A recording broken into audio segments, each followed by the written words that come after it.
Hey y'all, William here. Yeah, on Sugar Creek here again. Uh, Not only do I work on vehicles, cars and stuff, I also work on side by sides and four wheelers and stuff. There's on my old Jeep that I had, old Chevrolet truck there for parts. Got a V6 in it. Anybody need parts or anything? Got that old blue one there, the gray one down yonder. Don't have no front end on it. That's the one that the engine come out of. It's in my other truck down yonder. But yeah, just over here goofing off a little bit, working on this thing. Wasn't getting no ignition. Didn't have a key for the key switch, and I jimmied the lock and got it turned on to where we could get this out of there so we can turn the ignition on. But it still wasn't getting no ignition, and I found out that the ignition wires right there were unplugged, and I plugged them up, and it didn't have no power on this red wire here to feed the ignition. So I run a red wire down to the hot side of the battery so it get ignition on the key switch.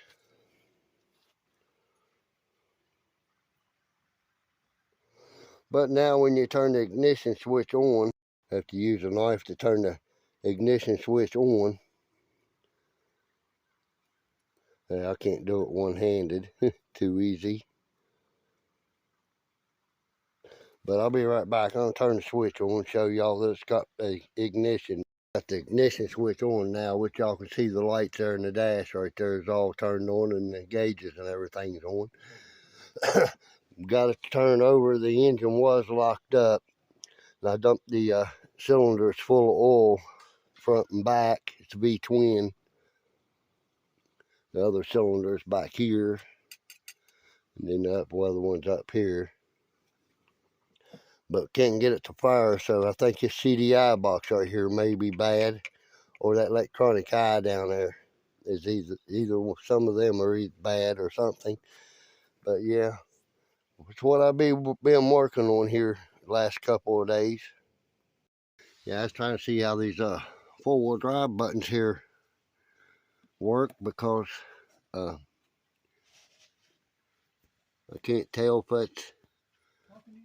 Yeah, I'm talking to myself. I'm talking to my camera. Trying to see how they work, because they push in and out. You got hold on. You got CS or something right there popping up in the dash when you push this one in and out. I can't tell if it's right there below the 0 right there. I can't see it. That's what I was trying to figure out, is how that four-wheel drive works. Yeah, it's my cousin side by side. He just got it, and yeah, that engine was locked up, and I dumped the cylinders full of oil, and we let it set for overnight and come back out here and put a car battery on it instead of the lawnmower battery over there, because the car battery's got more amperage. Got it to start spinning, turned over. It's got plenty of compression and everything. For a matter of fact, that one plug's still in the back cylinder back there, but yeah, we're just trying to get it to fire there. But I got an ignition because it didn't have no ignition on it or anything, when he got it over here.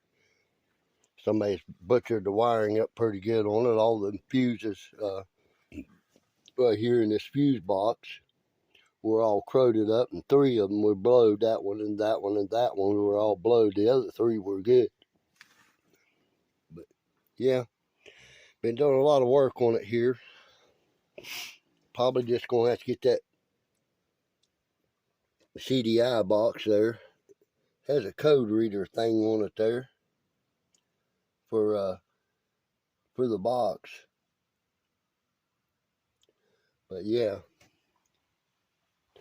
I might take a picture of that before I sign off of here anyway. But I was working on these battery terminals here, getting them to get contact. He bought these battery terminals brand new, but we put the wires on the bolt right here, and got realizing up and underneath here, because of where these are painted, they painted it up underneath here too. They'd take them apart and clean the paint off of both sides of it there, so it get contact good enough to crank over. But key switch is not working on crank side, and that's probably the solenoid right here causing that. But anyway, been crossing the solenoid over with the screwdriver. Well, y'all have a great day. I guess we'll catch y'all later on Backyard Mechanic. We gone. Bye.